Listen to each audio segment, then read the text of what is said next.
Cualquier persona puede cometer una atrocidad. Normalmente cuando vemos actos atroces tendemos a decir, claro, que esta persona no está bien de la cabeza o frases por el estilo. Pero aquí la cosa ¿es eso cierto?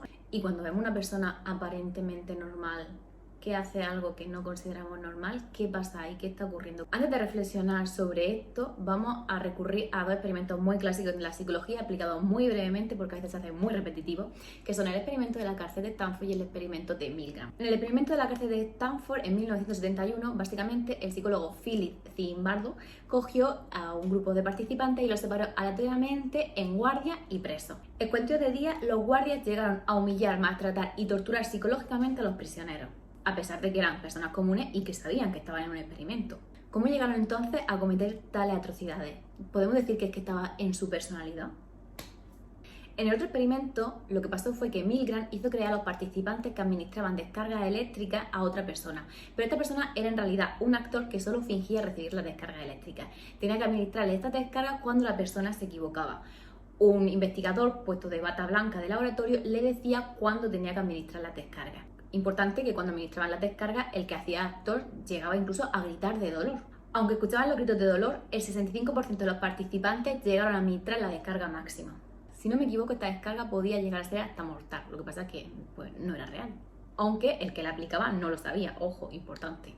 Entonces, como personas aparentemente normales, cotidianas, tu vecino del día a día puede llegar a aplicar estas conductas. Bajo estos estudios podemos llegar a la conclusión que cualquier persona puede ser susceptible de cometer estos actos siempre y cuando se encuentre en un entorno que lo propicie. Claro, si yo pienso en mí, yo estoy segura de que yo no podría llegar a cometer tales actos, pero claro, yo no conozco mi personalidad más allá de mi contexto estable. Lo que ocurre aquí es que la idea de personalidad se desmonta, ya que nuestra personalidad no es algo fijo, sino algo que se va construyendo en base a las experiencias que vivimos y el entorno que nos rodea. Es decir, que nuestra personalidad es moldeable por el ambiente, nuestra conducta es moldeable por el ambiente.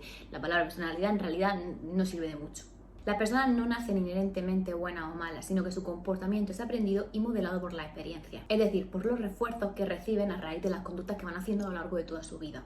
Nuestra conducta depende básicamente de las consecuencias que obtenemos de ella. Si el entorno propicia la obediencia o propicia la agresión, las personas tenderán a aplicar esas conductas.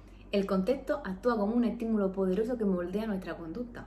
Y las personas aprendemos a comportarnos a través del modelado, esto es, observando lo que hacen los demás. Así aprendemos comportamientos agresivos, observando cómo los demás maltratan o deshumanizan a otros. Por ejemplo, en el experimento de la cárcel de Stanford, los guardias vieron que su conducta no era castigada. Por otro lado, seguramente también era reforzada por el resto de sus compañeros. Y no sé a vosotros, pero a mí esto me recuerda a muchas cosas que pasan en nuestra sociedad que pueden ser explicadas por cómo el contexto influye en nosotros y cómo la ausencia de consecuencias hace que actuemos de un modo u otro. Al final podemos deducir que el mal es un comportamiento aprendido a través de refuerzos sociales. Al igual que la obediencia y la conformidad no son rasgos innatos, sino condicionados por el ambiente. El contexto y los estímulos externos son los principales responsables de los comportamientos de las personas, y no la naturaleza o las intenciones internas o la personalidad del individuo. Por tanto, podríamos llegar a la conclusión que el mal podría prevenirse si se modifica el entorno, o sea, si modificamos las condiciones. Creo que esto nos tiene que dar que pensar a qué condiciones de nuestro entorno tendríamos que modificar para que muchos actos dejaran de suceder. Ahí lo dejo, reflexionamos en comentarios.